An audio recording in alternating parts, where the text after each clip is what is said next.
Today, we're going to explore a topic that affects every one of us, whether we realize it or not: money.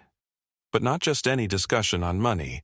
This is about the provocative and eye-opening insights from Murray Rothbard's book, What Has Government Done to Our Money? Now, if you're like most people, you might think money is a straightforward concept. You earn it, you spend it, and hopefully you save some of it. But as Rothbard brilliantly illustrates, the story of money is far from simple.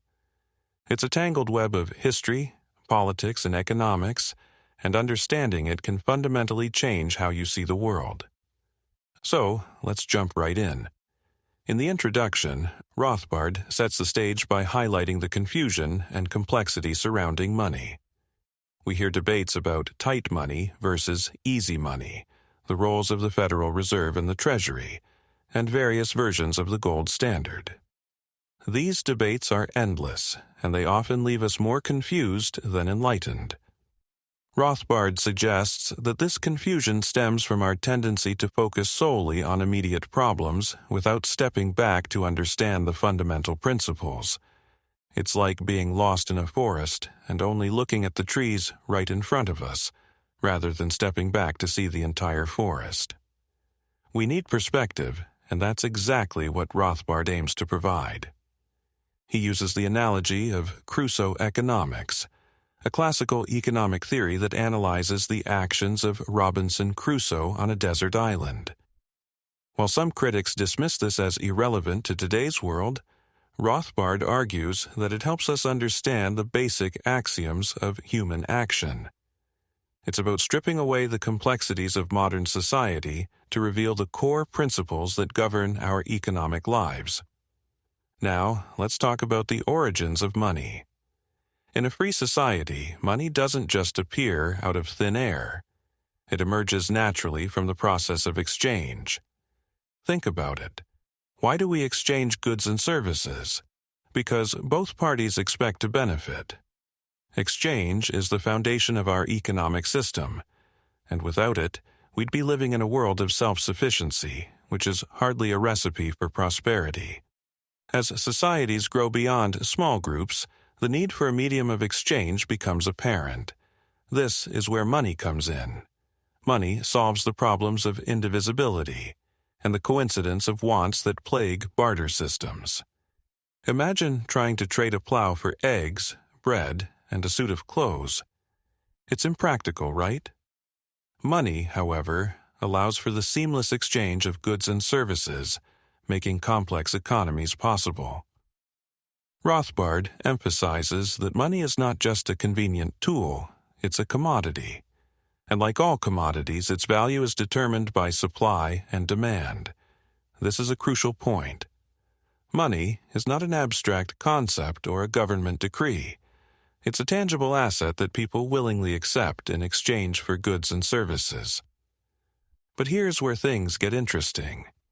Historically, governments have been the primary meddlers in the monetary system.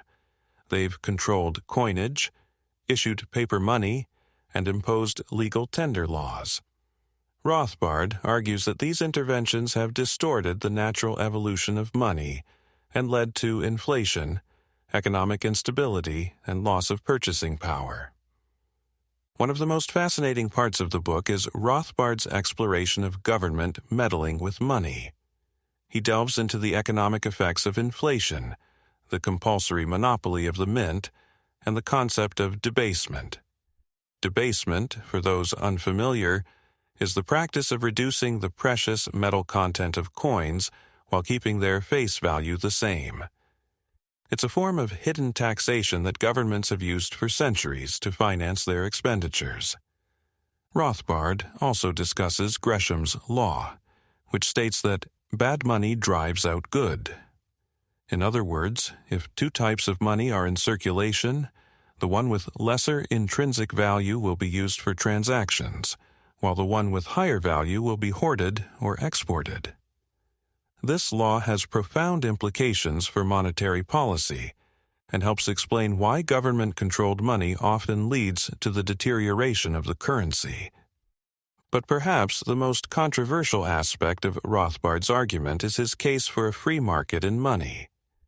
He asks whether money can be organized under the principles of freedom, and whether we can have a free market in money just as we do in other goods and services.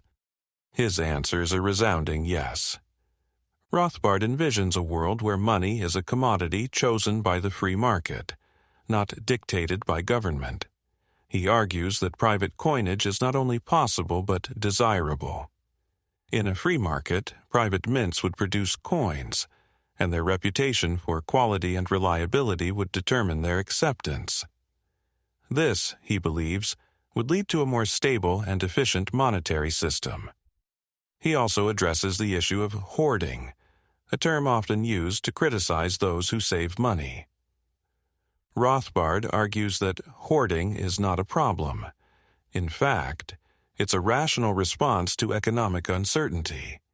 People hold on to money because it provides security and flexibility in an uncertain world. Rothbard's vision of a free market in money challenges the conventional wisdom that government control is necessary for a stable monetary system. He believes that the free market, with its inherent mechanisms of supply and demand, can provide a more reliable and just foundation for money. In conclusion, "What has government done to our money?"